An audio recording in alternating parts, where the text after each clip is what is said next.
Hopefully the TIMECOPS have mercy on us this week. OBS, hi. Do we have to do the TIMECOPS approval dance or something?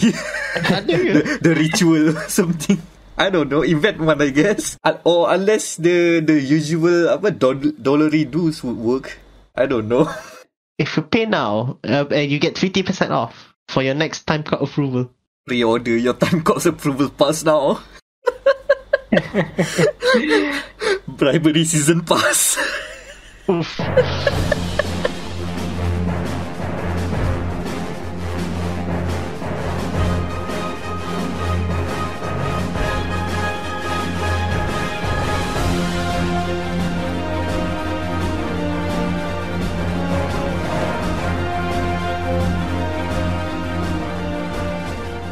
What if EA made GTA basically? Oh God.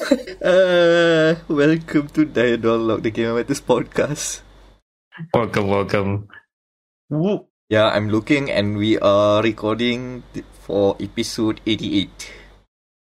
Ooh. Yeah. Yay. Headache. Oh, we missed a lot of... never mind. I have no plans to make an 88 pun or something. Floor 88. Okay, that's the only pun. Alright, move on. Okay, introducing the panel. We have Danial over there. Hello. The other side is Anan. What's up? And I am Amirul Macronos Ashraf. And thank God nobody has make the obvious joke from the past few episodes about Hatsune Miku. That could have been a thing, but nobody figured it out. So thank God. Yo, 80 berapa ni? 88 episode. So, who are we rolling first? I don't know. It's one of those weeks where less exciting things happen, but the news might be interesting. Yep. The complaining news, yeah. So, I'll go first lah. Okay. What have you been up to, Daniel? Well, I have two things to talk about. First, kita cakap pasal this weird ass racing game made by a no good company nama Codemasters and then published by the greediest company in America, EA. I think it's called F1 2021. Why is it 2021? I think because it's the current year. But I might be wrong. I mean, it's the better title if you consider all the sports games are 1 year ahead. Which is weird when you consider that cars are usually sold with the model number ahead of 1 year. Yeah. Which is... I remember that. So weird when you think about it. It should have made more sense, but the world does not align like that. I mean, in a different world, I could be playing right now F1 2K21. Which sounds even worse, to be honest. No. No, they will call it F1 2K22. Yeah. You do that. And then it would be weird when you think about, when is the new 2022 cars rolling out? It's gonna be in F1 2K23. But either way, how's F1 2021? I think I can just talk about the big selling point now, which is the story mode, the campaign story mode that they have publicly shown lah, and promoted it. I think it is called F1 Breakpoint. So it's basically remember those Netflix punya docudramas about F1 kan? I think Drive to Survive, that's the title. What if we turn it into a very dramatic episodic series where you see a fake Kimi Räikkönen fight against Antonio Giovinazzi while Dan Ticktum mocks you on the right sidelines. That's one way of putting it. Okay. Yeah, the story mode. Breaking point, isn't it? Funny pun, breaking point. like break. So if you misspell it, you still get the point. Yeah. Like, it is. I actually go into like Codemasters punya tu writing team. And I think I saw one of the new hire. It is a guy from Netflix. Oh god, they literally got the Netflix right there. So that's why I'm like, I am totally unsurprised. Tapi understandable as well, because that is how the current F1 popularity is going on, because the drama, everybody likes watching drama. So might as well let's dramatize the 2021 season. I mean, a fictional characters share. I mean, who likes to just watch a roster of 20 media trained men just saying it is what it is? We'll go and back and see the data. It is what it is. Just saying the same thing all over again, because they keep having to answer the same question all over again, and they know what the hell they want to say without saying anything and just move on. So they have to make some drama. I mean, I get it. And I believe the whole breaking point thing is like the gist, not the gist. The format is like, we're gonna do 3 seasons of not F1 entirely, right? But there are 3 seasons of racing. It's like it's not like 3 seasons. It is basically macam I like to put it as the prologue, season the prologue, the climax, well, macam the build up lah, and then the climax, which is the 3rd season, which I haven't reached yet. So you're not racing a full season. It's like, yeah, it's like I said, it is like macam, it's basically an episodic punya thing lah, like macam episode ni you have been, I think like I like to give an example, the race I just did lah before we started this podcast. This is the home race episode, so everybody's looking on you. Apa nama character dia? I think like Aiden Jackson, yes. Which macam like this rookie, basically the new rookie that people are looking to become the next Lewis Hamilton. Macam kenal lah, tapi I wonder who is that in real life. Facts. So bukan, ni baru graduate. Siapa? Oh, new one. Okay, I see. The same driver which I've kicked into the curb because I choose Williams as my team. So dia punya macam like this example on dia punya home race episode. You would think kan the home race episode mesti drama feel, and you are right. So you guys remember in the first British GP, Lewis Hamilton finished the race with 3 tires kan?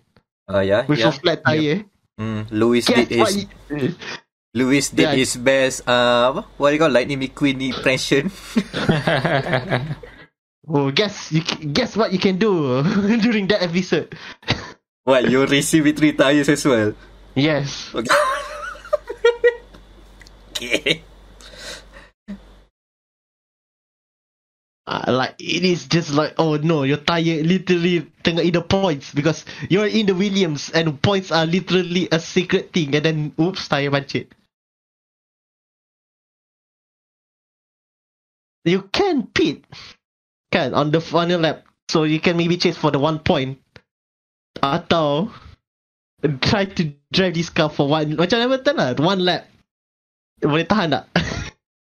This sounds like more like a challenge mode with story being bolted on rather than... Exactly, it is a challenge mode. Just story you put on it. Oh god, okay. I see now. Like I expected like a full blown... Maybe I expected too much, but I guess now that you've described it more, now I feel like, oh, this is just your typical sports mode story mode where they railroad you into whatever challenge that they want you to experience. And we put a cutscene here and there, I guess. Siapa lah yang buat tu first? I wonder what publishing company did that first. I guess that's why Codemaster is coming home. Tapi there are some like races kan yang memang that full on races like 25%. Okay, you're starting last. Where can you go? Okay. So like, it reminds me of the first Toka race driver punya game, which had the same premise lah. You are this driver and then you have to finish etc semua, which is fine. Tapi like I have a few complaints. Well, as all people do lah. Like I think dia punya like the dialogue, because they have dialogue punya tu you can pick. It should be like it could be like be very lah, because it sounds very I think macam robotic sikit. But I do feel this is pun a project that is done during the quarantine season, so tak apa lah, I can forgive that. What I don't forgive is that there was one time I won the race off in the Williams, so it should be like something or a miracle lah. Tapi people just I will now use the word Lewdo-Narrative Dissonance in the F1 game.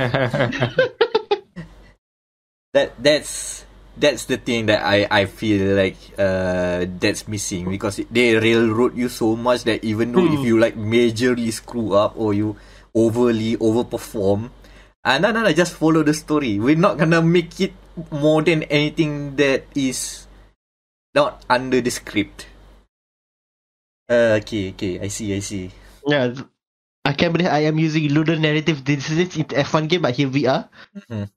Yeah, like you won a race kan, you could have macam like tunjuk lah, oh my god, how you did this, Aiden. Tapi macam, oh, good day today. Tell us about more.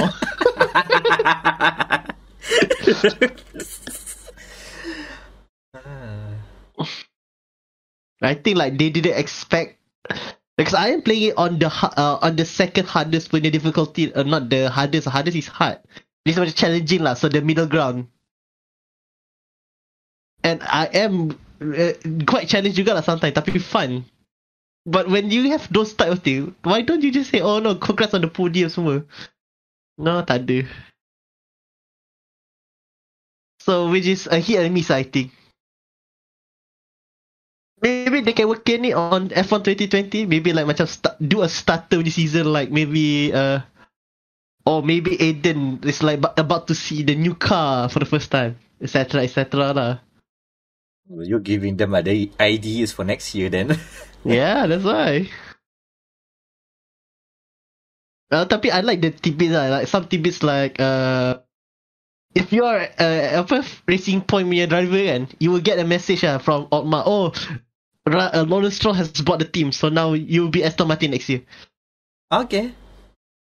Oh yeah, because yeah lah. So dah kena ikut lah. This is 2020 at the what's it called it? The first part of the season. And I assume the same goes when Renault becomes Alpine. Yeah. Okay. And I think like, it could be fixed. It could be fixed. Maybe because I think since this is a multi-generation punya release kan, so there are big constraint lah what they can and cannot put. Because the cutscenes, because I'm playing this on the Xbox Series S, so it is 120 FPS. And then when you get into the cutscene, it drops to 30, which is quite jarring, to say the least. So I'm just nosedive. Whoops.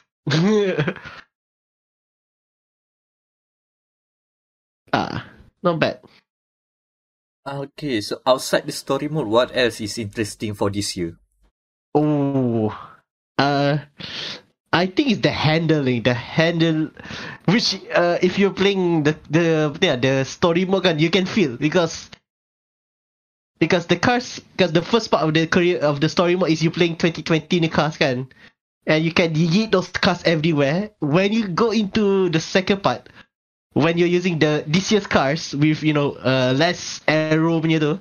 Ooh, the cars. But I hope you like being Nikita Mazepin lah, because you will spin.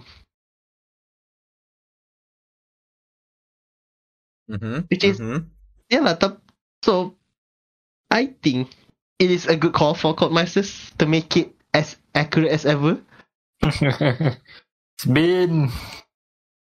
Because I think this is the first time I have to drive the F1 car on the edge, kan? Because in reality, F1 drivers drive these cars on a knife edge, basically. So you're saying that they are driving to survive? Yes, driving to survive. Especially when you're literally racing for 90th and 20th.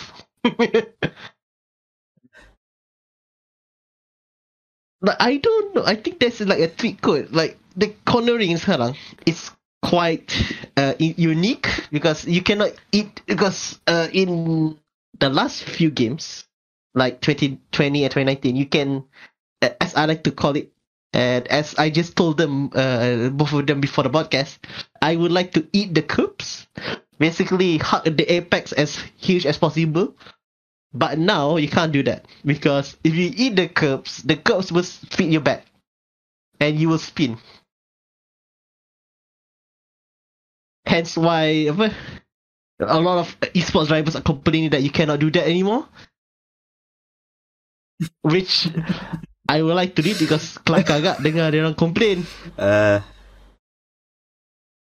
Alah, come on guys, just don't eat the curbs. Don't hug the apex. Tapi itulah, the sausage curbs yang dulu not existed is now very deadly, because you can damage your floor as well, which I think is a new thing for this year. Oh man, floor damage, huh? Oh boy, that's interesting. So you can see your lasagna punya floor, as people call it, turn into actual lasagna by the end of the race. Bite a bit of that lasagna piece. Yikes. Oh, carbon fiber munching. For ASMR, carbon fiber crunching. Krok. Op. The PS4 is excited as well. Tapi yeah, it is a good addition this year, I think. Because the AI is better, the cars are now deadly, and I guess the story mode is okay. Like, it is a B tier punya Netflix punya show. Kan, the one that you probably buka kalau nak like lipat kain or whatever. Yeah, sounds glowing so far. The one thing that I it's not the fault of the game itself, and it's not the fault of the developers, but it's more that the current F1 season this year, it has been like a fluid situation. The calendar has been jumbled up. The tracks they are gonna race this year is also like kinda not sure sometimes, because sometimes stuff happens, especially during a pandemic. So suddenly, oops, that track is not available. Oops, that track is now available again. Oops, this track suddenly has less turns. Oops, this track has more turn. Oh, we gotta remove that track because cannot, not safe to race there. So I don't know, man. It's the fact that the game cannot replicate the this year's season as full and accurate as possible, but to no fault of their own. That's kind of like a meh for me. I mean, FIFA does that to an extent lah. Macam kata, there was one time I think Messi was out for 1 month, so you cannot play Messi on your FUT for 1 month. Banyak orang complain. Okay. So they said they don't want that accurate lah, because I think there was this thing. I think EA was posting true athlete, where your character is based on what they played that week, which they quickly abandoned after that problem. Oh, I see. Mana boleh? You cannot have the the card that people buying every other weekend to play injured for 1 month. Look at all those lost revenue. Itulah the bit about having accurate season representation should be a selling point, especially during these trying times lah. Because I keep on thinking about, are they gonna get this one right? This is not, because I'm looking at a superficial level of what is realistic or not, and sometimes it doesn't hit that, and I'm just gonna roll my eyes. Okay, but yeah, that's just a me problem lah. I think, but at least the game itself holds up to scrutiny. And I think this is the first time. And one more thing, I think this is the first time they're going to have track DLC for F1 game. Yeah, of course. No, 2013 was the first time they have track DLC. This is the second time. My mistake. Okay.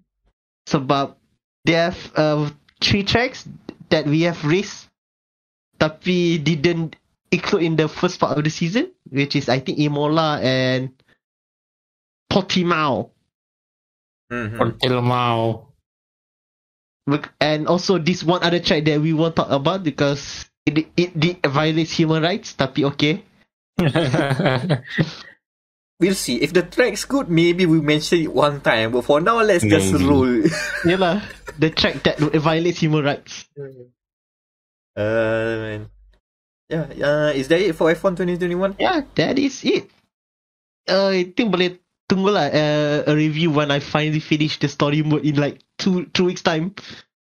Okay, cool. So now, I guess we should go on real quick about what I did, because for the past 2 weeks, what I did was play some games that we cannot talk about yet. So we're gonna sidestep those games for now. Maybe we'll revisit later, or we just wait for the review on GameMatters.com. That will come. The one thing that I played, that I can talk about, that I did not expect to get to play, want to play actually, is this what you call this little expansion for a little game called Watch Dogs Legion? Oh yeah. Yeah, that one. So Watch Dogs Legion Bloodline, as they call it, the expansion. Here's the thing. Do you like Watch Dogs? Do you like Watch Dogs 1 and 2 in particular? Yes, I do. Okay, do you not like Watch Dogs Legion because there's no main hero in the game? No. If you answer yes, here's an expansion for you. Let's just remove everything that's fun, that's cool, that's distinct from Watch Dogs Legion, and just make another Watch Dogs game featuring the iconic Aiden Pierce and Wrench from Watch Dogs 2. Because that's what fans want, right? Right? Boleh lah. Yeah. No, because that's the thing. I mean, as a story, I believe Ubisoft have finally give these 2 main characters justice. Like the fact that we all have been memeing about Aiden being a piece of shit murderer and stuff, right? And they finally acknowledge it and actually take it to a very interesting turn. So at least they've made a character development out of all the weird Lewdo-Narrative Dissonance they've made from the original game. Yeah. So at least okay lah. I went from hating Aiden Pierce to at least loathing him. I still think now that he's old, I forgot, he's like 50 something. Yeah, 50 something sekarang. Now he looks like a rip-off Sam Fisher with his gravelly voice and stuff and the beard. Oh god. Wrench is fun. At least Wrench basically keeps the hard carries the game for me. Even though he is he doesn't appear as much during the expansion, but his goofiness is just the thing I needed from this bland expansion. Because Aiden can't do much. He just say And then Ranch comes in with the weird memes that you actually can get collectibles, and it's just him shit posting stuff. Like they made there's actually an image macro. You know the image macro about the guy looking at another girlfriend, right? They've made Ranch made something like that. Oh, is this meme format dead yet? But the tagline is like something about Londoners requesting aid from the government, and the government is looking at big giant robots, which is the main plot line for the game. So, and also I think we get to explore his weird anime fetishism, I guess. There's some weird stuff being shown on there. Okay, they got away with it. Okay, fine, Ranch, you do you.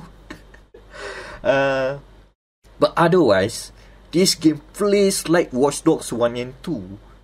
As a matter of fact, when you play as Aiden, it's just the usual go talk to this character, watch a cutscene, go to the mission place, do the mission, and then go out. Okay, complete objective. Then go back to another character to start the new mission. Oh boy! I don't know if they purposely want to do this because they want to evoke Watch Dogs. But if they do a completely good job, because I hated it. God damn. At least when you go to Ranch's part of the story, right? You start the mission and then you don't have a cutscene. The operator, the guy that Ranch is talking is just like communicating straight away. Okay, you go do this and do that. Alright, cool. Banter, let's go. Start. Nothing else. No fighting about. That feels more like Watch Dogs 2, and I prefer that over the boringness of Watch Dogs 1. I mean, they try to like make some cool things about since you don't get to like recruit operators this time, because the setting is like this is before the DedSec London has been risen up again, just before the start of the game, but after the tutorial phase. So basically, the best place to put your prequel game lah, prequel expansion, I guess. Since you don't have like multiple operatives, they made the two iconic characters overpowered as heck. So instead of like thinking of, oh, I can get this operator that can use the spider bot to hack things, or should I get this operator that can summon a drone to hack things, you get both. You can transform it. Oh, good. And also, since Aiden is a very famous murderer, all his traits are about killing people. He has an active reload, which works weirdly enough. Okay, fine. Yeah. I mean, personally, I don't like Aiden because like gloomy and stuff. I'm like, why the hell is he a protagonist? This guy should be an anti-hero or whatever. I mean, he is. Yeah, he is. I mean, why they put in here? I mean, they put Ranch. Okay, I like Ranch. I love Ranch. And who's the other guy? I forgot. Are you saying Marcus? Not Marcus. Okay. Yang dari from Watch Dogs 1 to Watch Dogs 2, the T-Bone. T-Bone. Yeah, I prefer T-Bone and Ranch rather than Aiden and Ranch. Why? If T-Bone's in here, like, there will be epic, personally. I mean, they justify the presence of Aiden later in the expansions, but the first 5 hours was just, oh man, okay, you want your callback to Aiden Pierce, here you go, play the mediocre Watch Dogs game again. Yeah. No, to the fact that, you know, when you strip out all of the distinct mechanics from Legion, right? So you just get the shooting and the driving bits. The shooting and the driving bits, you know what? When back last year when I reviewed it, I think I find it tolerable. But this time around, I feel like, oh boy, there's no excuse now. It feels janky as heck. If you want to make your game relying just about shooting and driving, the shooting and driving is mediocre at best. Yeah. I mean, the thing I hate about Watch Dogs is the driving mechanics. Even on Watch Dogs, it's like, still shit. No. I mean, it can be fun, but when it's the center of the expansion, those two mechanics cannot carry. cannot carry the whole experience. That's why they made the story good enough for you to invest in. Like I came out of the expansion from not again. I've mentioned about Aiden, right? And then I'm still looking forward to see more range stuff if he pops around. And good news, he still haven't forgot the rest of the deck set San Francisco guys. That's all I'm gonna say. So at least, so there's good callbacks to that. So I'm glad that they still keep those shenanigans still. Yeah, maybe we'll get Sitara next. I want Sitara. My takeaway from Bloodline is that this is the game that fans wanted, I think, because from a gameplay, from a mechanics point of view, this is not worth the experience. But if you do like to see how Ubisoft develops these two main characters, you will be surprised. And yes, there's some weird stuff that happens.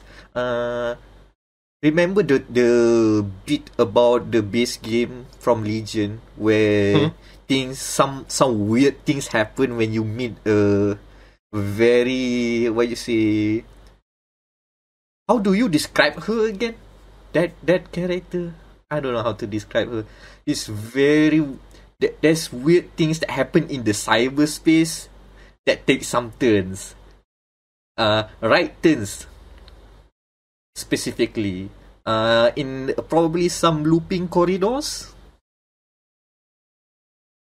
So it is a thing, which is, I believe that if you like the story bit, you should go in Bloodline.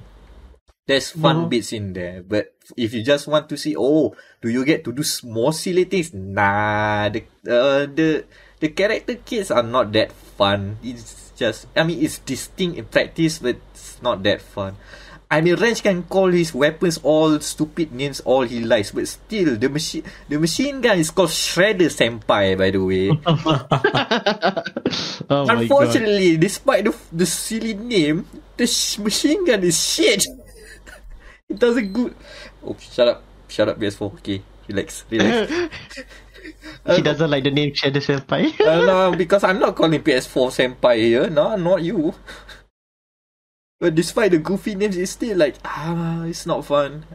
They even make the expansion is more combat oriented because you have to fight giant killer robots. And the giant killer robots, I don't think is fun to fight because of the gunplay mechanics being not as good.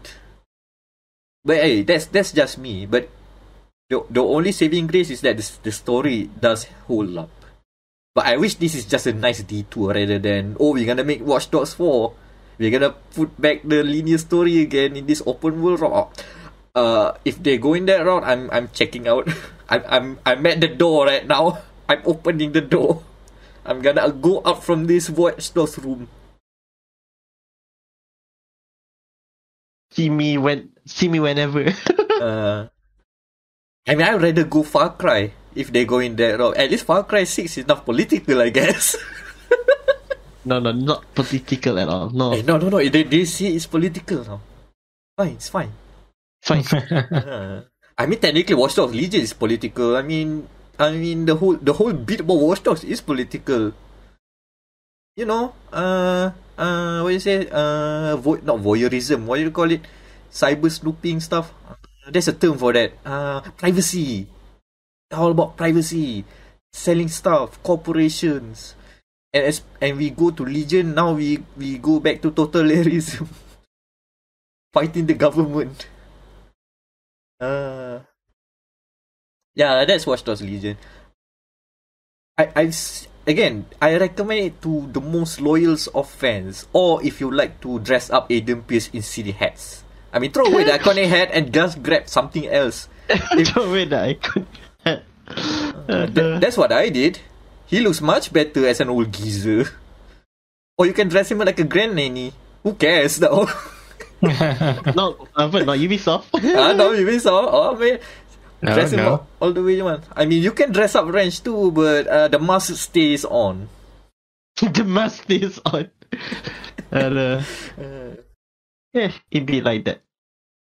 I guess the ball is now being casted back to Daniel because he has one other game he wants to talk about. Yeah.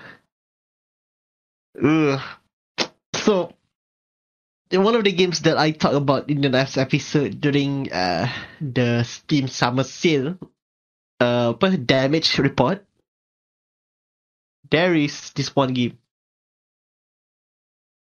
This one interesting game where blood is fuel, hell is full. And the name of the game is just without any apostrophe, nothing. It's just called ULTRAKILL. And it's just amazing. It is.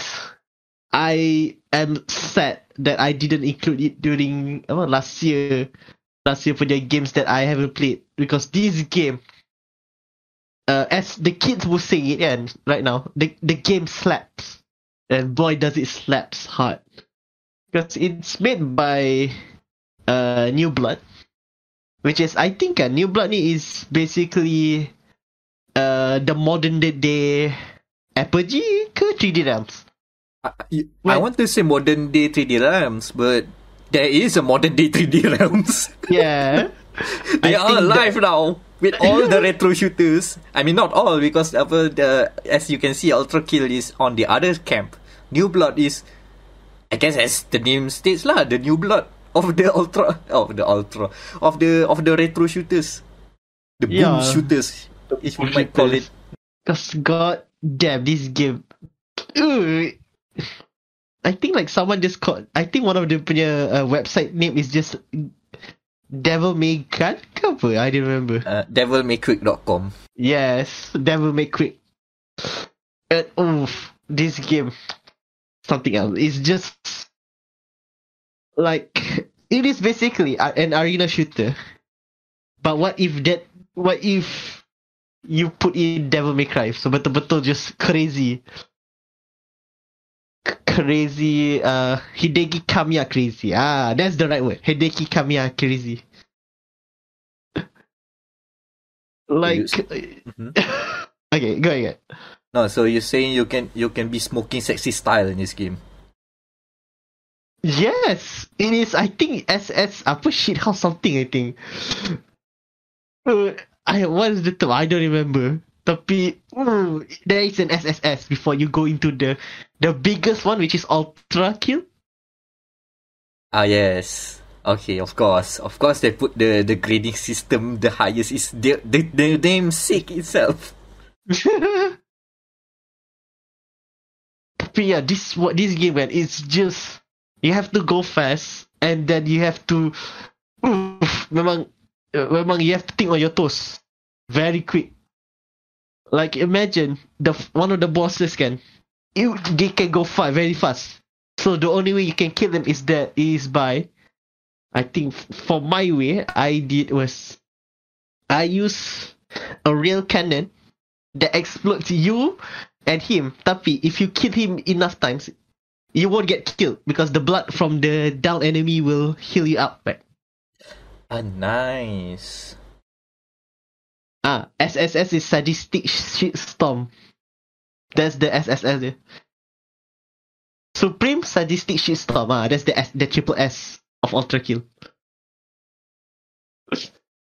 I'm glad the grading system is still around. Man.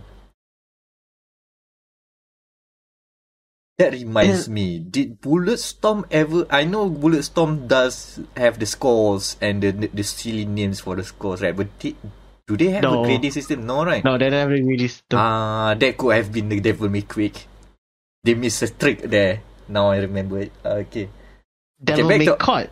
It could be. Devil May They did lampoon Call of Duty during the pre-release. That should have been Devil May Caught, to be honest. Miss a trick there. But anyway, back to ULTRAKILL. So, the premise is simple. You are a robot named V1, and as I just said before, mankind is dead, blood is filled, and hell is full. So this is basically, what if the Doomslayer is dead, but you have put him into a robot that kills demons again? And my god, the demons. Oh, gila. Like, there's one demon, it's basically a rock, an actual big as a monument rock that you need to take down before it takes you down. And it is hectic as hell. And the music though, the music slaps. Definitely slaps. I think like there was one, they remix Claire de Lune. The classical music kan. It starts macam what you expect lah, like you know the ting ting ting, the piano. But once you go further in, it starts you know the synth music starts, and then it just goes crazy.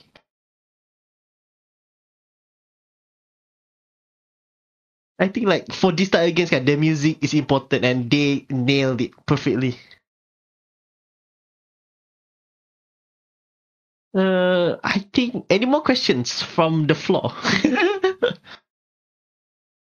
Nothing on my mind, but yeah, looking at ULTRAKILL, it looks smoking sexy style. Dia punya is sadistic. Call it the shitstorm. Supreme shitstorm. Supreme sadistic shitstorm.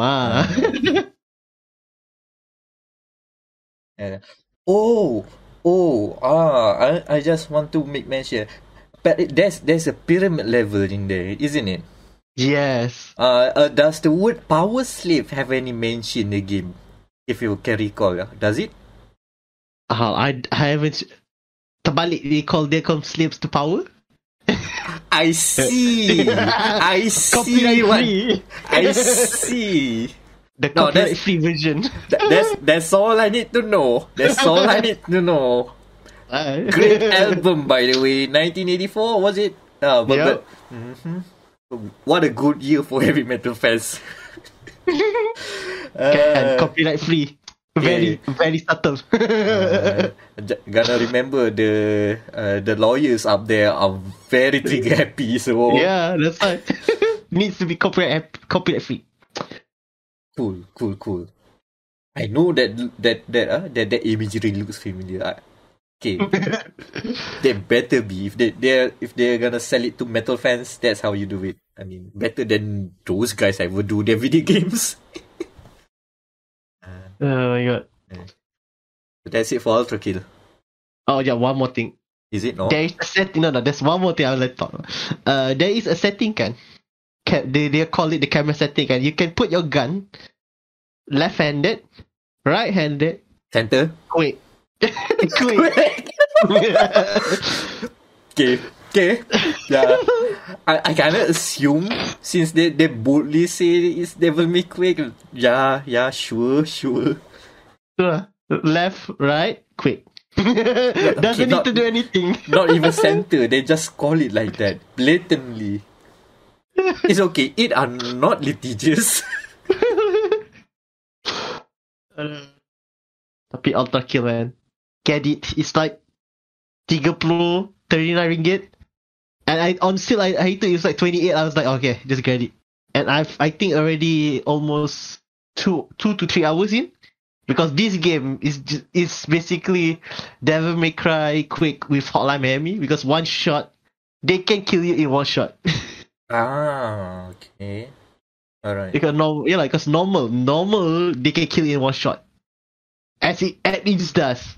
That's why you have to take the blood. Have you seen? One more thing. Have you seen the fan art of ULTRAKILL? What kind of fan art? Is it the one that will give one more boner? Yeah. Okay. I do know that there has a lot of robo things, but that's kinda it. And I'm afraid to ask more than that. Yeah. There's comfy tak? There is the macam like balance of like comfy art and the very Lewdo-Narrative Dissonance art. Do you mean Lewd-Narrative Dissonance? Ludo-Narrative. Ludonarrative. Man, that's running on the title if we can get away with it. I see a robot in the skirt and I wish to not go further than that. Yes. Ludo-Narrative.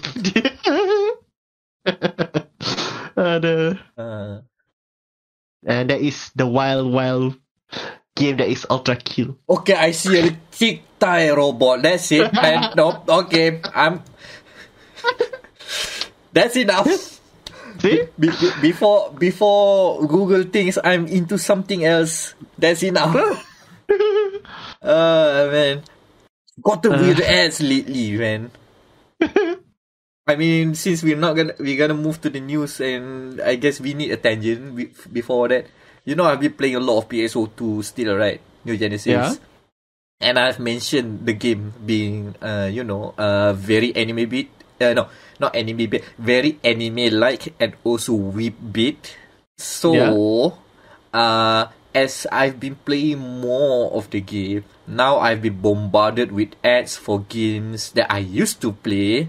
Black Desert, Warframe, and a few days ago, a peculiar occurrence happened.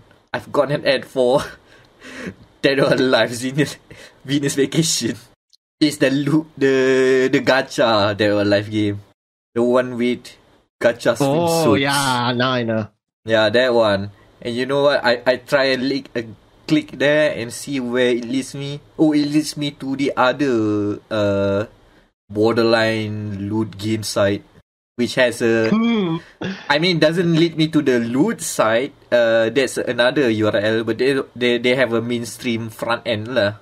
So at least I get to see, wait, this looks familiar, and then, okay, why are the games familiar? And then I check some of the tabs, and, oh yeah, okay, there's an adult game site over there. Alright, okay, yeah, that's the kind of site that's being hosting this game. Okay. I back out immediately.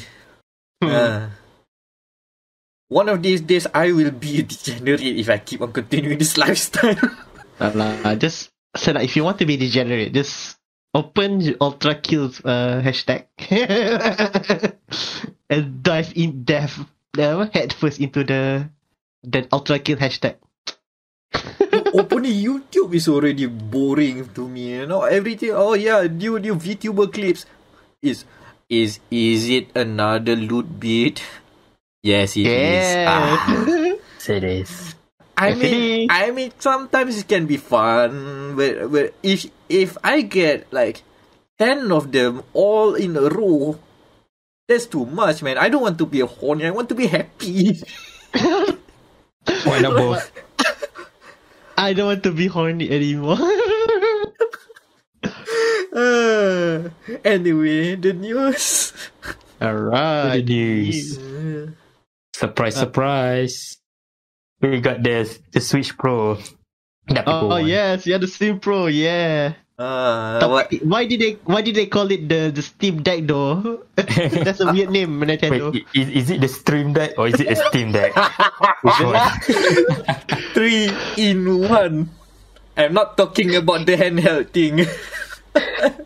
Okay, let's start from the top and let's see chronologically how it goes.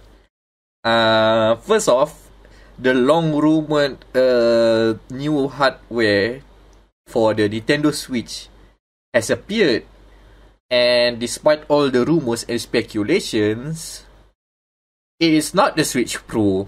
What do you mean? Just OLED screen. Report says it's gonna be a 4K screen. Report says it's gonna be announced during E3. No. Okay, after E3. Report says, look, Bloomberg is a very reputable news site, but we kind of like, I don't know. Some people have like, what you say? I'm looking for the word here, but they've like believe it to be true. when it says on the top report, it's still speculation. It may be true next year, not right now, because right now what Nintendo announced, I guess it's not released yet. They announced basically a new Switch SKU. It's the Switch OLED model.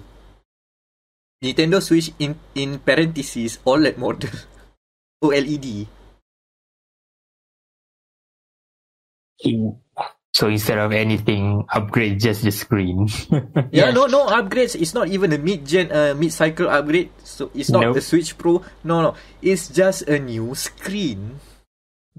It's not even a good side grade. You shouldn't side grade. This is a new. Basically, the Switch OLED model is designed for newcomers who haven't got a Switch. But if they stay long enough and they want to like pay a bit more, you can get a Switch with better quality of life updates. That's basically it. It's quality of life updates. I don't think you need an OLED screen. No. Don't need. I mean, they still don't have Netflix on Switch, so why bother? Yeah, that's why.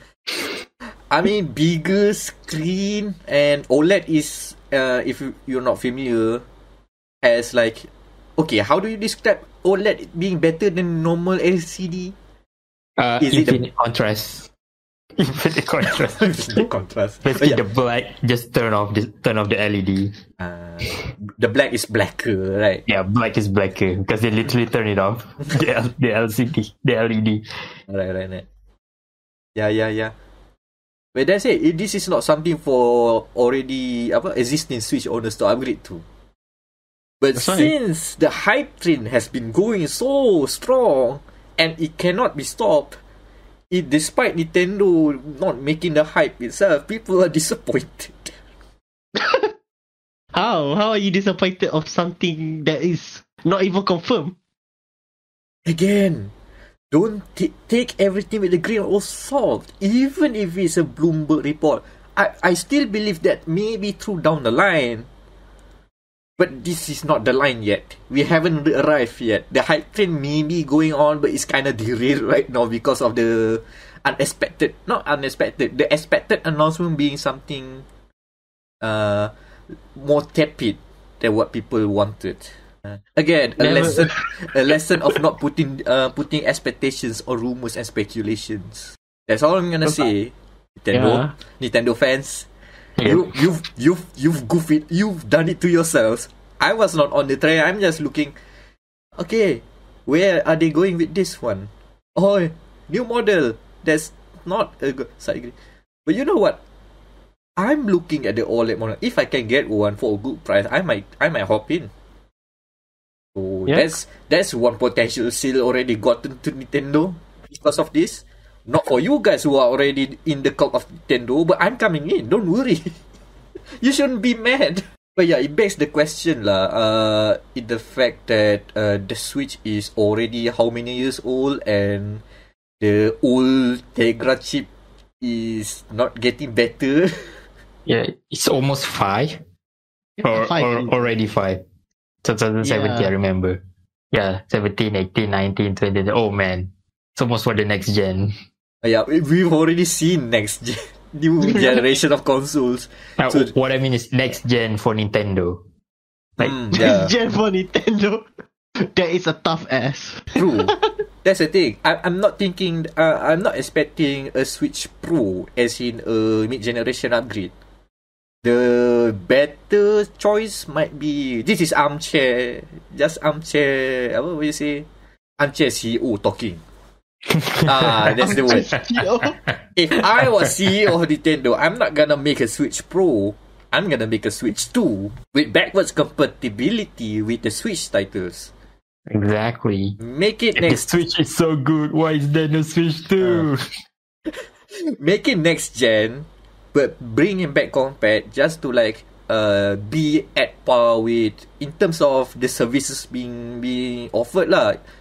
In par with Microsoft and Sony. Not necessarily the specs. The specs might be probably, I don't know, the new Tegra could be PS4-ish levels. Yeah.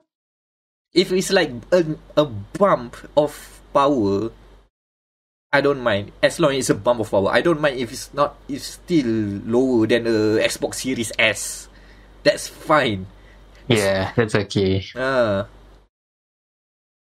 mean, okay, next gen Switch.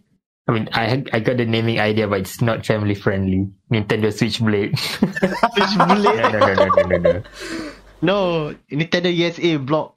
No. I mean, also, I believe Razer already got that patent name. They have Razer Switchblade. It's an experimental device, I believe. Yeah, so they won't use it. Still. Oh, man. So that's the Razer handheld then. Yeah. The tablet to accompany the Razer Blade, which is not a Razer Blade. I'm still frustrated with that one. Razer Blade. It could have been the Razer Blade. Yeah, if Razer wants to, let's say, produce a handheld, they already have the experimental Razer Switchblade. So it's just a matter of when or if. We'll see. Okay, back to the meat and potatoes. The Steam Deck. Yeah, the Steam Deck. Oh God. Beam. Talk about timing. Oh, but okay. Do you think it's a good idea for Elgato launching the Stream Deck at the same time Steam Deck? That's the best part. The day of the announcement of Valve making what we are calling the Steam Deck, Elgato put out a live stream showing all the new streaming stuff, including a new Stream Deck. Everybody, no, even on Twitter, they just keep on getting the same joke about this is not the Steam Deck. This is not Steam Deck. They even have to tweet out, no, we are not announcing the Steam Deck. They've already given up. I mean, in a sense, also like a good marketing, I guess, because the same name, Steam Deck, Stream Deck, rather than letting it just disappear. Oh, at least they got some publicity. In before one of the Danial Ahmad jokes about about ordering 100 Steam Decks, but he got the Elgato instead. Which is still a good deal, though. Those things are very expensive for what it's doing. I just learned that you can basically program. You just can program macros using an additional keyboard to do the same things as a Stream Deck. Yeah, exactly. So, save me a couple of hundreds of ringgit for what is essentially what I'm gonna do, a soundboard of rabbits screaming. That is Which not... rabbits? Is it the rabbits or just actual rabbits? I don't know if rabbits can scream, so I'm going for the Ubisoft rabbits. the mascot rabbits that Rayman died for. Oh, Rayman. Rayman died. You'll be missed. The rabbits live on. Basically, that's Ubisoft answers to Upin and Ipin, if you think about it. I mean, it's like it's basically DreamWorks in idea lah of Despicable Me dying for Minions 2. Yeah, the spin-off lives on. I mean, I want to make a Persona SMT joke, but that doesn't fit the narrative since SMT is getting new game. Yeah. So anyway, what do we know about the Steam Deck? It's not a new product category. No. Basically sort of like one of the many entry into the handheld scene, like handheld PC. Yes. GPD Windows already established their spot within this. So we have the Aya Neo and stuff and shit. This is basically the Americanized version. Exactly. This is a Steam sanction rather than a Steam compatible. This is the first to have a brand name that people know. Stuck. Yeah. Because I mean no disrespect to the other brands that has been hustling the PC handheld space, but you know there's the stigma of who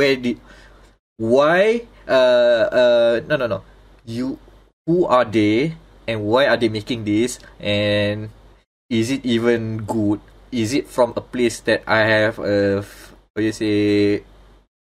I have feelings that the quality might not be on par on products that I expected it to be. So there's a lot of stigma on there. I can't blame them, but you know, there's a problem for that. So now we have a brand that, I mean, it's literally Valve making it. The owners of Steam. Yeah. The maker of the Steam machine and the Steam controller. Good point.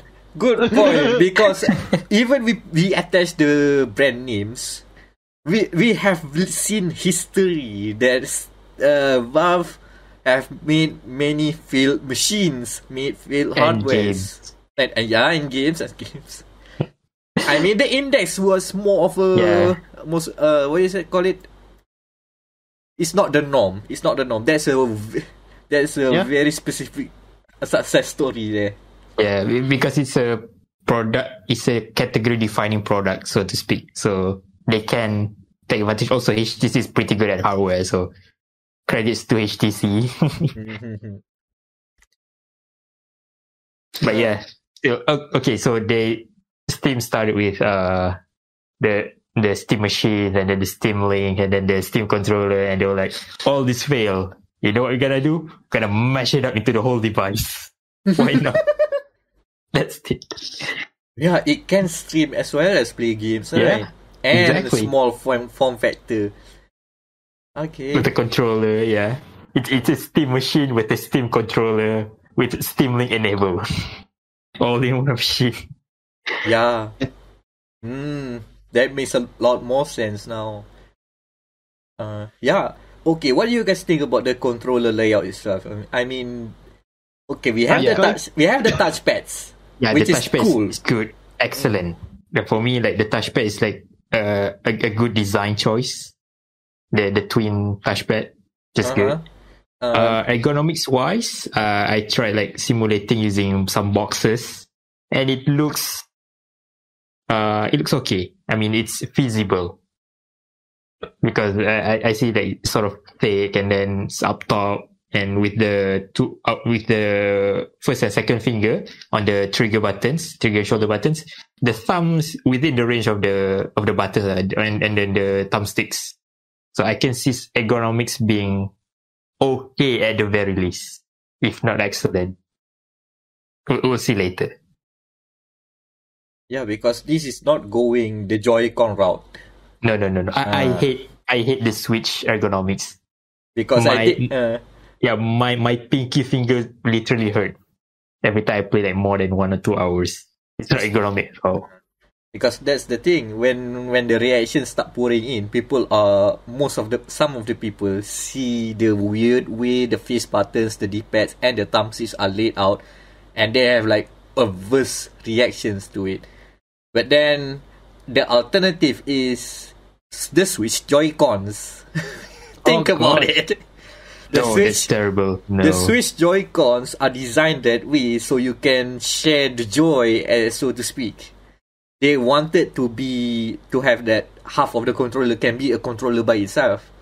And I think for being two things at once, both of them being mediocre, plus the drifting. Yeah, exactly. Which can be fixed by a cardboard box for some reason. But go on, Nintendo, go on. Yeah. I just like the touchpad because it is reassuring me that I can play Crusader Kings 3 using this device. Yeah, that's why. I mean, some people think of the practicality of using touchpads as a replacement for aiming in shooters, right? I mean, that should be more precise if it's configured correctly. But I'm just thinking, mouse, man. This is basically you can play mouse games. Dude, when I was like, I'm not sure, like elementary school, I played Quake 3 with a touchpad. Damn. Like, these guys haven't played any FPS with a touchpad. It's feasible, it's doable. It's just a matter of training. Don't let the DualShock and DualSense controllers lead you otherwise, because those don't use the touchpad as well. Yeah. I mean, one of my mistakes in reading through the Steam Deck news is reading comments. Holy shit, people are dumb, people are stupid, and some of the like dumb skepticism. It's not like constructive criticism. No, it's just straight up, this is dumb, and just left. I'm like, what the hell? Oh yeah, man. we don't even look at the back of that. There's Yeah, more exactly. buttons. You have pre-configured, not pre-configured. How do you say it? You know how those back pedals, configurable controls, buttons. You know how those the controllers with back pedals, right? Yeah, Now you get macros on there as well. You can do that too. Auto hotkey. No. I have a dumb idea. Okay. iRacing 24 hours using the Steam Pad. Ooh. Assetto Corsa full race. Hold on, does it have gyro? Ada? Okay, let's go. Yeah, on. More 24 hours on the Steam Pad. Steering with the gyro, man. I mean, we have a steering base, and then just connect with a quick release attachment. Or just put it in a cardboard thing to connect it. I guess. You have all the pedals you want. Get a rig. The actual Gatorade. Man. Put that into the Jimmy Broadbent's rig roasting stream, I guess. Yeah. Where's your PC? There it is. There it is. My PC. Yeah. Well, speaking of PC, how's the specs? The specs is decent. It uses the Zen 2 architecture with the RDNA AMD GPU. So 8 compute units and stuff. I mean, based from my initial how do I say this evaluation, it won't be AAA level, but it's enough. For me, it's enough. Okay, it's not next gen level of performance, right? No, okay. Is it PS4 level of performance? Yeah, I can say at least it is PS4. the PS4. Yeah, at Switch least Pro. PS4. Yeah, it is Switch Pro. I can Switch Pro. It is at least a PS4 or PS4 Pro, I guess. Yeah, you can say PS4 Pro. Yeah, it won't be as the games running won't be as smooth or optimized as in the PS4 because it's basically a PC on a head instead of a closed source console like the PlayStation and Xbox. So true. Set your expectations right. Yeah, just lower your expectation. It won't be powerful, but it will be good. Don't worry. Yeah. I mean, a lot of the enthusiasts will just install emulators. Oh yeah, you can install Eugene X and CMU. Oh man, it's gonna run way better than Switch. You can run the Switch games on the Steam Pad, I think. Make it a true Switch Pro. Yeah, emulation. Oh god. I'm playing Breath of the Wild 4K right now. Yeah. With mods. Yeah. I can play as Tinkle. Yeah. I mean, spec-wise, it's sort of like a mid-range laptop. Mid-range to low-range laptop. Business laptop, not gaming laptop. Just normal, everyday laptop. And then the OS, SteamOS. It's running SteamOS, which is basically Linux. It's not that bad. Yeah, it's not that bad. Okay, yeah. SteamOS is not bad, but you have to consider not all games on Steam support Linux. Yeah, I mean, Linux support is one thing, but they have the Proton compatibility layer, which is not perfect, but damn, it has been far. We have moved far into the gaming on Linux right now. Oh, okay. So basic. This is not the correct term, but basically you can emulate it. Yeah. Basically, you emulating DirectX call through Vulkan. So the Proton layer is basically a DXVK. Vulkan, yeah. You emulate DirectX call through Vulkan. But exactly. It's been here for the few years. Okay. But the weakness right now is you cannot play games with a third-party launcher and DRM and anti-cheat. So anything with a Lenovo or let's say Origin launcher, Uplay, whatever, like Apex, Siege, no. If it doesn't have Linux official support, you cannot play through Proton. Nope. So that's a bummer. Okay, so there's still limitations, just not as limited as I expected. But still, you can put in Windows and slap it on, right? Yeah, why not? Install Windows. Install Arch. Install Ubuntu. I don't know. Install whatever you want. It's still a PC. It's not locked. looking at you, Switch, Nintendo. It's a better Switch in every way. I mean, I personally sort of want to sell my Switch right now. Just hoard the money in case the Steam Deck is coming to Malaysia. Just hoard the money. Oh my goodness. Yeah, more and more the not the Switch Pro, the Steam Deck looks more promising than ever as we speak. Yeah. I mean, I'm very excited when I heard this. Wait, Steam making handheld? What the hell? Yeah, I'm gonna buy this. Yeah, trust me. I mean, I'm already planning to buy Playdate, but then Steam. Okay, I cancel Playdate. I won't buy it. I'll buy this one instead. Don't buy the gimmick this gimmick console. Buy that gimmick console. Yeah, if not for the Steam Deck, I've probably already ordered a Playdate by now. Anan, imagine Disco Elysium handheld. Yeah, Tapi with ultra graphics. Ultra graphics. Why bother with the Switch support, right? Yeah, why ultra bother? graphics. Disco Elysium though. Yeah, the best thing is that I buy it and I already have the games. I don't have to buy anymore. I already have the best games I can have. It's all on Steam. I mean, if I cannot run it on that, I can just remote play. Easy. Yeah, that's the appeal. It makes the Steam library much more, enticing. Since people already have it, and as people know, Steam games can be very cheap, cheaper than the competition, thanks to regional pricing and sales. Yep. So there's a lot going on with the Steam Deck. That's like, yeah. But also, there are different storage options. Why are they selling it with entry point 64 gigabyte storage? I mean, The cheaper option. Okay. You can fit Warzone in it.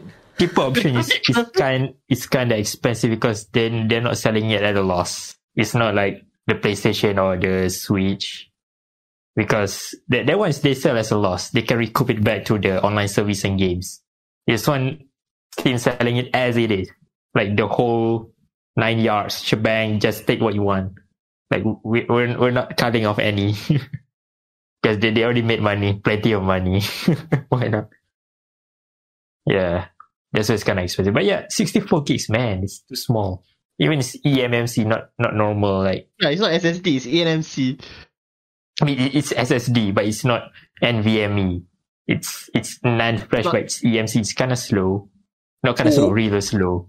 Old SSD, basically. Old SSD, yeah. Old SSD. Not Basically the flash new one. drive. Oh, Basically flash drive. Oh god. Alright. A slightly faster flash drive, I'd say. Oh god. But yeah. Even then, it's like $399 for 64 gigs. I think they could stretch it a bit. I don't know. 128. They should have stretched it out a bit. I don't know. Maybe it's a bit too tight, I guess. But yeah, the next tier is how much for the next tier? The 512? Let me check. It is the 512, I think. Yeah. It is. Yeah, the 512 is like 600, so 2,700. Oh shit. So that's basically That's a an big Xbox. jump. That's a big Xbox after Yeah, PS5. that's a big Xbox. Oh man, considering. Oh yeah, I mean, it's probably still a good deal because it's not locked. You buy it and then you can just do whatever you want with it. Install Windows, install whatever. Still a PC on hand. Yeah, It's all custom. cool to see an actual Switch Pro Yeah, coming an to actual the Switch. market.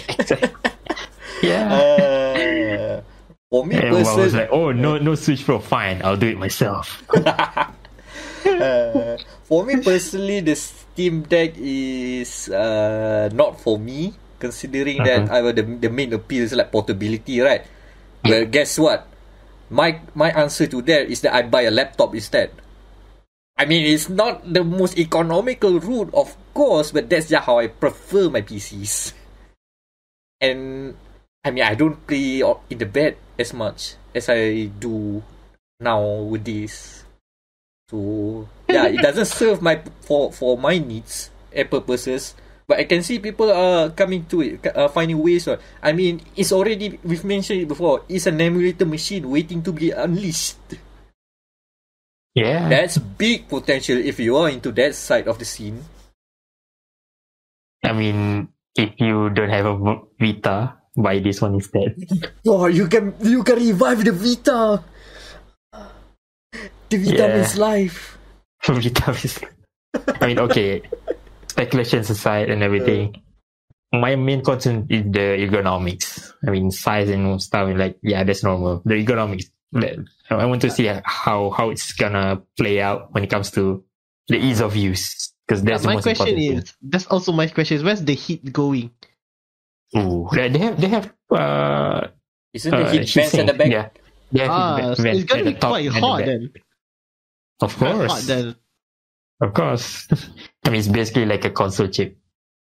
Like Xbox Series S, slightly lower. I think it's Series S. Yeah, I think like Series S basically. Uh-huh. And when you put it on the quote unquote speaker grill, oh, panas.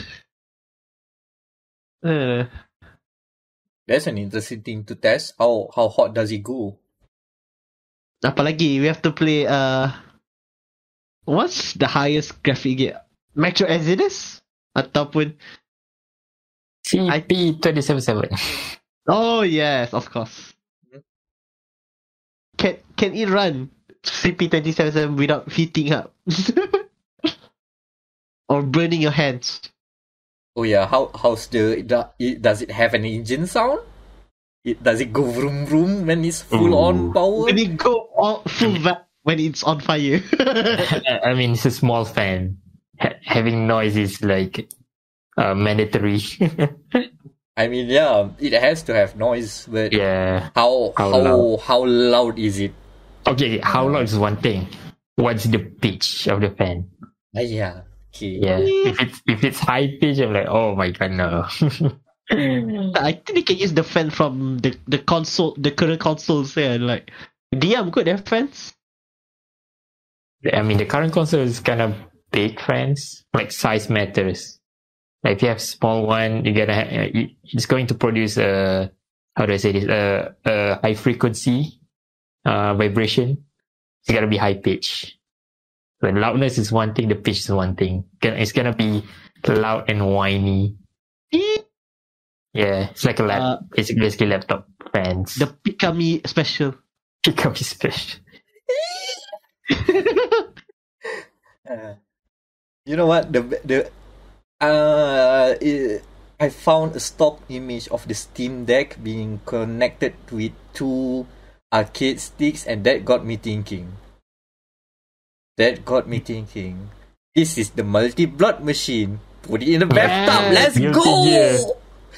Multi-blood 2021 edition. The picture inside is showing Guilty Gear Strive, but still, we gotta do the bathtub multi-blood in the bathroom tournament. That's make it even more ergonomic to do so. The new multi-blood with the new Steam Deck. Perfect. Oh man. Match made in heaven atau hell, I don't know. Duel 1, let's rock.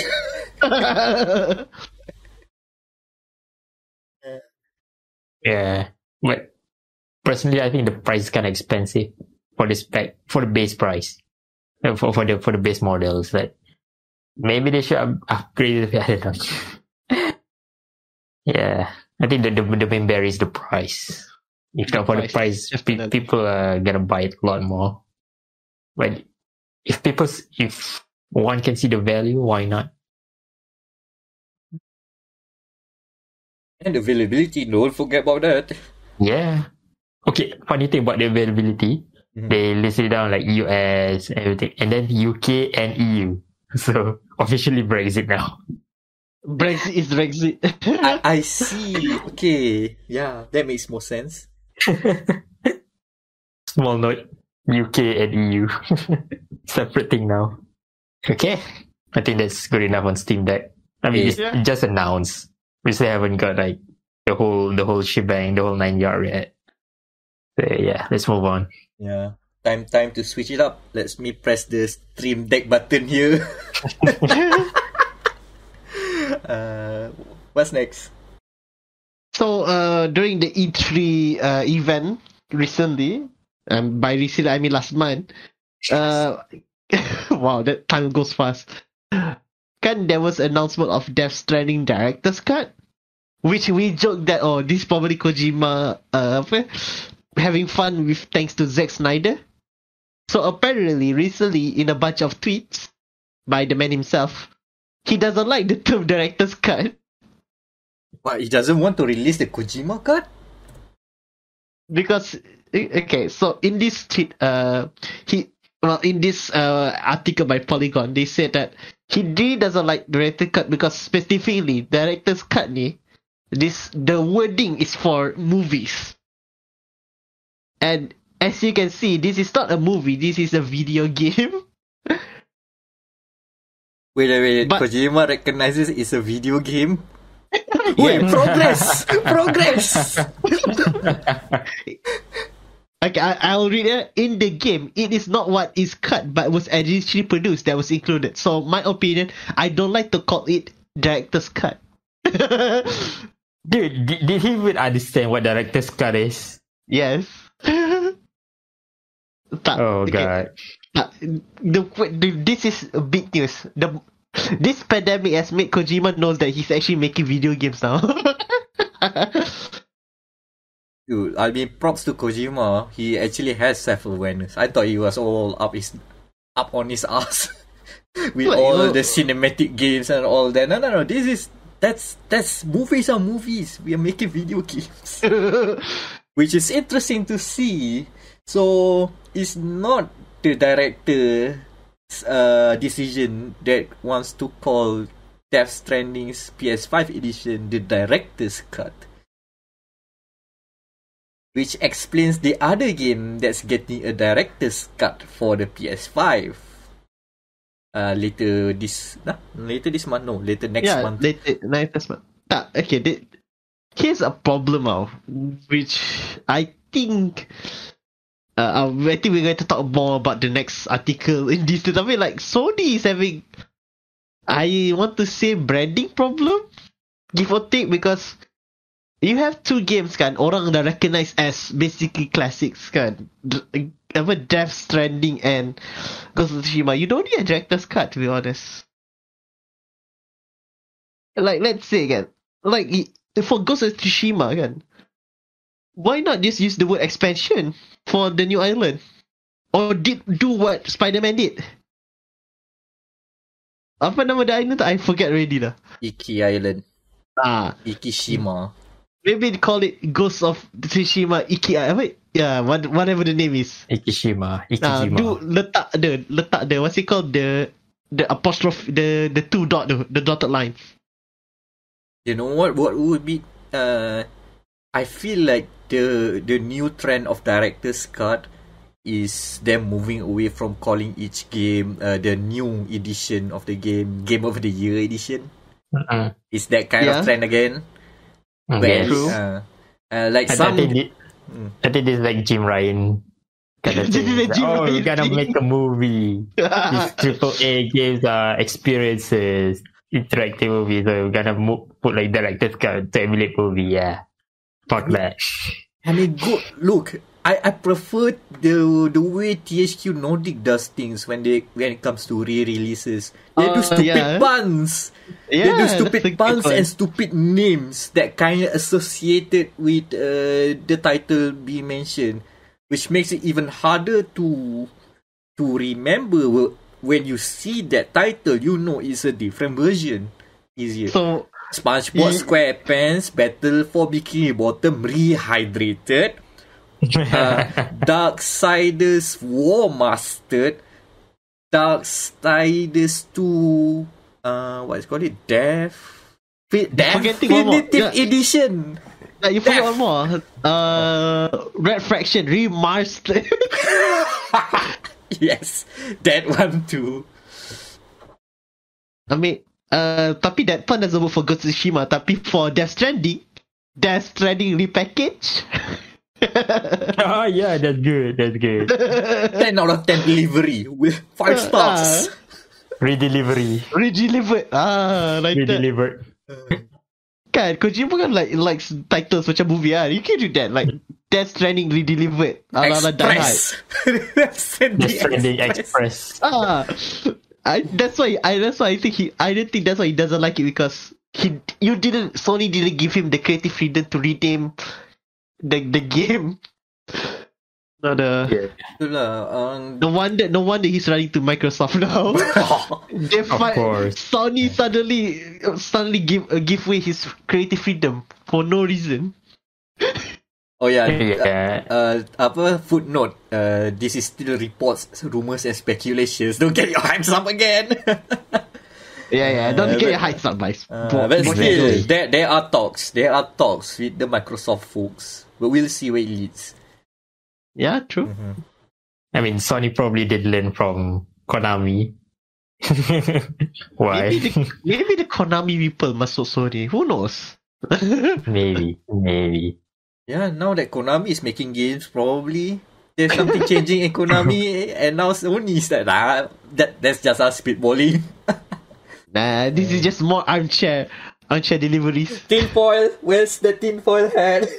Tinfoil hat moment. Okay lah. So I think it's nice that we actually slide line to Jim Ryan, because recently he has said in an article that, and I quote, "Players only remember the best games rather than the okay games." Another Jim Ryan wisdom there. Jim Ryan wisdom trademark. Jim Ryan out of context is very, very, what you say? Controversial. Clickbait. Yeah.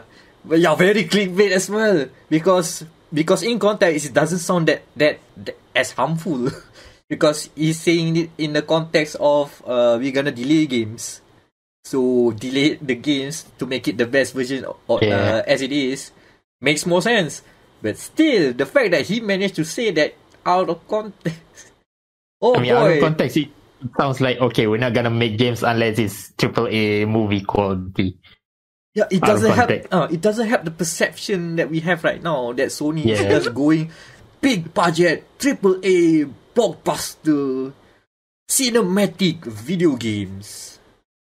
Which is, I mean, those can exist, but not only those games should exist.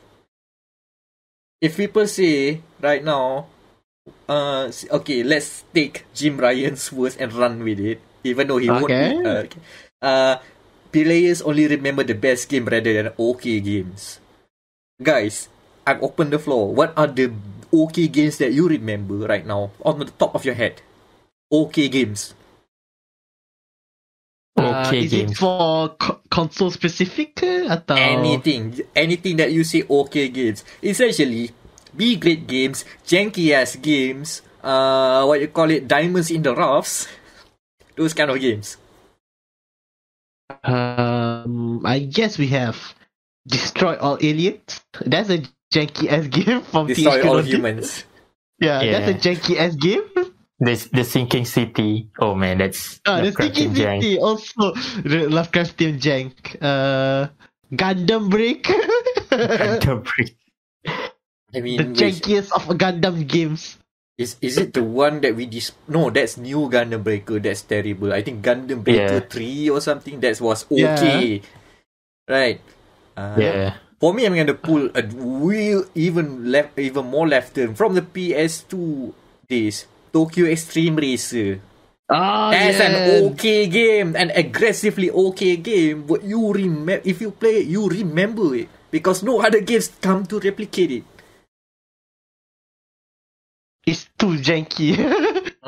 Yes, racing with the low high gang. Racing games with fighting game health points. What else? Okay games. The Mercenary series. One of the early open world games. 1 and 2 best games. Oh yeah, I don't think that is it's not close to any blockbuster games, but did I have fun blowing stuff up? Yes, I did. Yes, I did. I remember that okay game. So here's the thing. I do not like the mentality of like, I mean, AAA games, big budget games can exist, but that's not the only thing that we should, as an industry, keep on promoting. Here's another okay game I discovered recently. It's from a solo developer. He calls himself MDK. Yeah, that's a weird name, but he just runs with it. He just released this wrestling game called Wrestling Empire.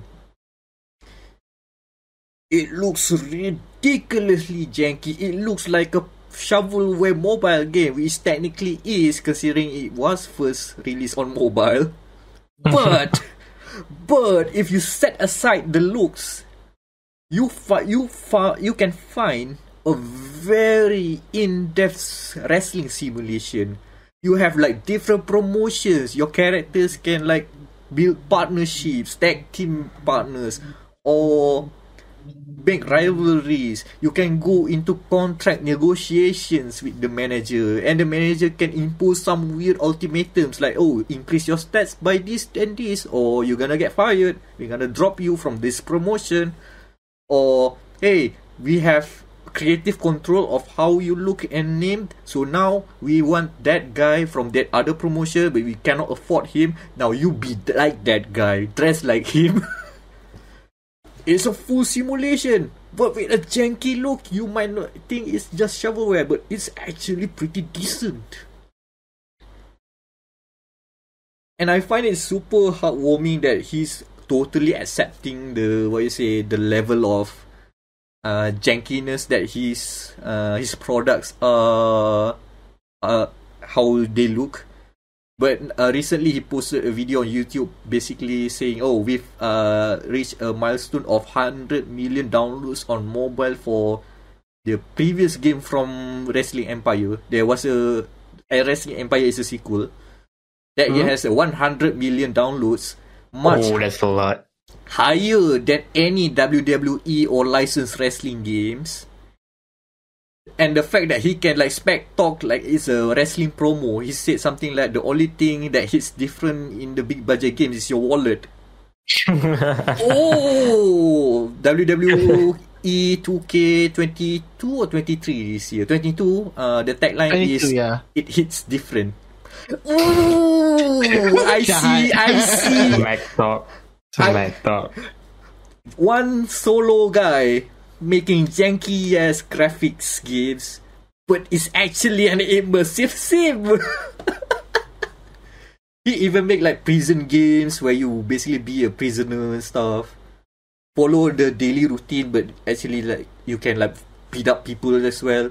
He also make a school simulation where you go to basically a bully game. But the bully. Yeah, bully. Tank bully. Yeah, I remember that. Yeah, that game. That's the guy. MDK is a hero.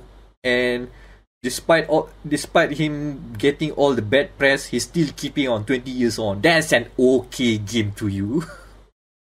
Games like this should exist. That's a long rant from Jim Ryan's out of context quote. Yeah. I mean, they have their own AA games within their library. Days Gone, Order 8086.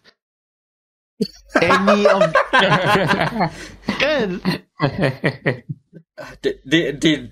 Sony might want to forget all of those, but yeah, you have a point. Siphon Filter, is it that under them? Oh, Siphon Filter. I'm not sure if I want to call Siphon Filter an okay game, but I think so. Just for I feel it's much better than we remembered because of the technology of the time. Okay, playing right now is janky as hell lah. Okay, let me take out. Sorry, we're dragging this a bit, but let me take out the list. Okay, for God, you come prepared for this. It's not this. I'm just looking at Wikipedia. We have the AA games card. We got Killzone. That's technically AA. Okay, we read it. I mean, yeah, it came out AA, but they really pushed Killzone to be the killer. Remember? Killzone 2 is AAA. Yeah. Okay, Killzone 2 AAA. Killzone 1 not there yet. Yeah. I remember Guerrilla at the time being very janky ass games. Killzone was acceptable, kind of borderline AAA. But the other game, Shell Shock Vietnam, that's janky as hell. Yeah, that's janky. That's a Sony game. That's an okay game. Not a Sony game, unfortunately. So not on the list. But yeah, good point. That was a tangent. Sly Cooper? No, don't do Sly Cooper dirty like that. I mean, it's underappreciated. Okay, underappreciated. Sly Cooper, maybe the Motorstorm series. Unfortunately, aggressive that series. What else? Let me see. No, I'm just gonna assume that you're just gonna list that games that Sony won't make a new game because they are considered AA. Okay, what else? Loco Roco. Loco Roco. Was that on PSP? That was on the PS3. Oh, I forgot about it. See? Ooh. Lemmings was under them. Before they die. Lemmings SMS kan? Sony design something, you know. The last game was on the PlayStation 2. I'm surprised. DMA, it's under DMA design before they become Rockstar North. Lemmings. The last game of Lemmings was on the PlayStation Portable. I see. So one siapa who's under Sony KL right now? Oh, Mr. Arsenal. Mr. Arsenal, if you're listening to this podcast, kan, after the PKP ends, call me. We'll have coffee at your office. I have this very nice list that we can talk about. Oh boy, that would be an interesting conversation. Oh boy, off the record lah. We'll bring back some hope. After that, we'll bring the cliff note somewhere else. Without dragging this too long, we already dragged this way longer. We have thoughts on the current direction of PlayStation as a whole. And that. Alright, so I guess we go to our final part, which is an update on delay games. The delay games that the big name is Ghostwire Tokyo. Understandable. Understandable. Considering we heard nothing from the game this year so far. I mean, it makes sense for them to delay, considering that Ghostwire Tokyo is also a first-person game that's made by Bethesda, published by Bethesda, and the only 2 PS5 games from Bethesda that are coming in the near future. So better stretch the ration out. Deathloop's coming this year, so Ghostwire Tokyo can take their time. Hopefully, it might be good. Might is a good word. I'm not putting expectations because we barely see it. Next up, the game yang delay is Sifu, also another PlayStation game. But this one interesting. Indeed, this one interesting. You know, the interesting part is how they reveal it. If you watch the trailer, right, the trailer is demonstrating how your character grow old. So basically, if you die, you instantly respawn, but you grow older, wiser, and stronger, like a Kung Fu master should. So you see the age ticking up, whoop, ticking up, whoop, ticking up, whoop, and then finally the reveal, Sifu, and then the release date ticking up, whoop, delayed. That's how they does the delay. Man. Again, take your time. I do like how Sifu is taking a different let's say if you're not familiar, the guys that made this game, Slow Clap, their previous game is called Absolver, and Absolver is like an aggressively Souls-like game in terms of the thematic parts. But with Sifu, they are bringing the melee combat, not melee, hand-to-hand combat, the CQC. But now they make. I'm not sure reverse Dark Souls, reverse Souls-like is the correct term, but that's how the philosophy is being turned. Basically, instead of like you're still gonna get good, but instead of respawn and start from the top, you respawn instantly, but you grow older and you go stronger instead of growing less stronger. So basically that's basically after you die, you come back and remember me, Bakos, but now 5 years older. Yo, who is this old ass guy coming in? Yeah, looking forward to that. Good thing it's also on PC. And lastly, we have a Warhammer game that's been delayed. Dark Tide. Warhammer 40k Dark Tide. Yeah. It is another first-person shooter. It's the guys that made Warhammer Vermintide. Ooh. Instead of like melee punching and brawling against like the rat people, the Skavens. Yeah. You now go to the grim dark future and you fight cultists instead, chaos cultists. Ooh. With guns. The new edition is guns. But we'll see if the guns are like just las rifles or what they call it. I forgot the term name. The community, the Warhammer 40k community called one of the weapons basically a flashlight because it does nothing damage. unless you have like a lot of the flashlights. Which is weird considering that those are actually advanced weaponry. But come on, you are fighting against what?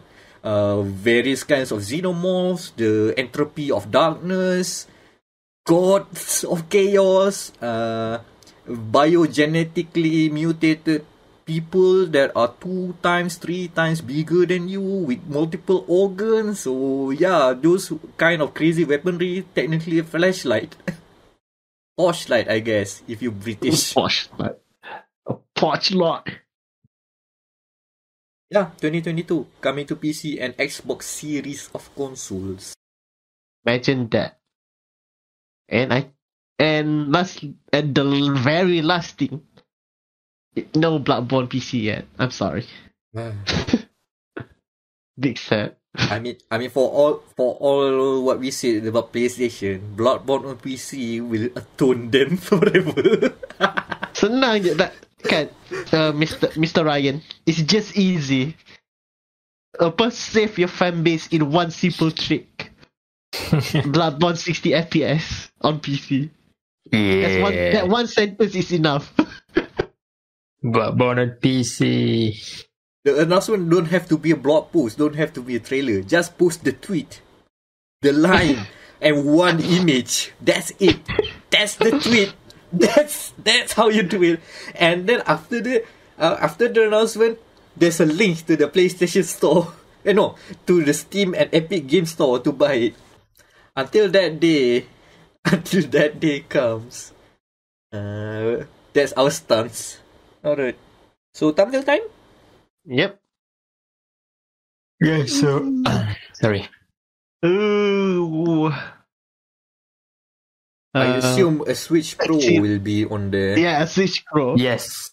A Switch tapi you just put there the Steam Deck punya logo.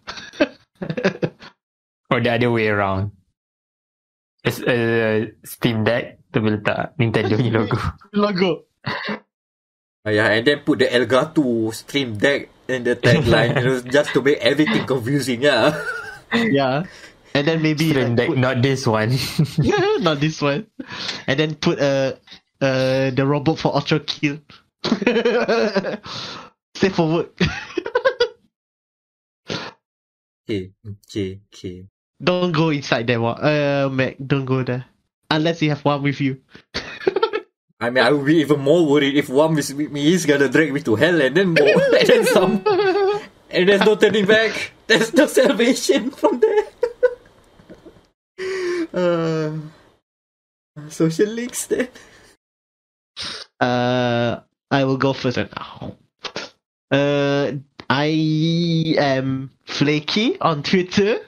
That is FL4KY. I will have 2 reviews coming out. One is for a monitor, the Huawei MateView GT, which I'm doing extra special stuff with it. And of course, F1 2021. That's it. Yeah, and then me. You can follow me on Twitter, twitter.com/dropnear, DR4UPN1R, DR4UPN1R. I don't know. Tweet me whatever, probably memes, I guess. Back to F1.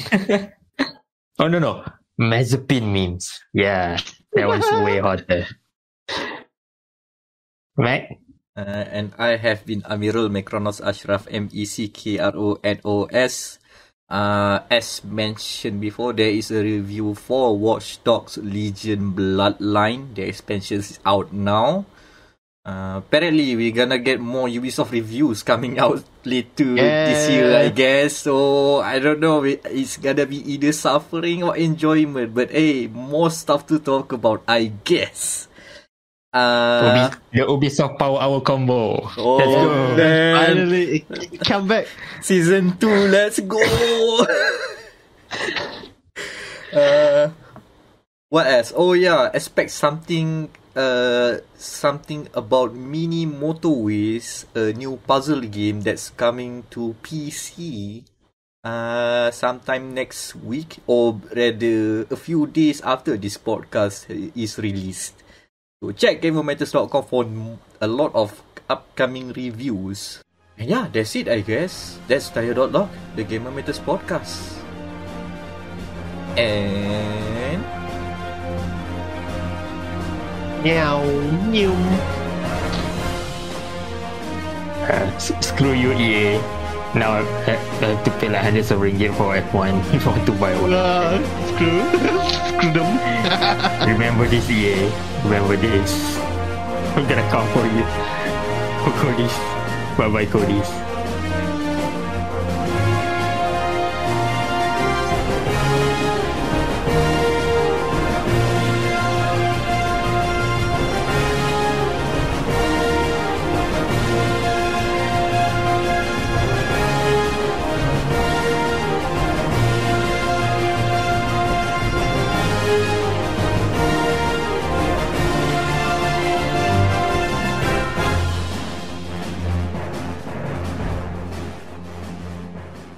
before we get penalty points for saying that.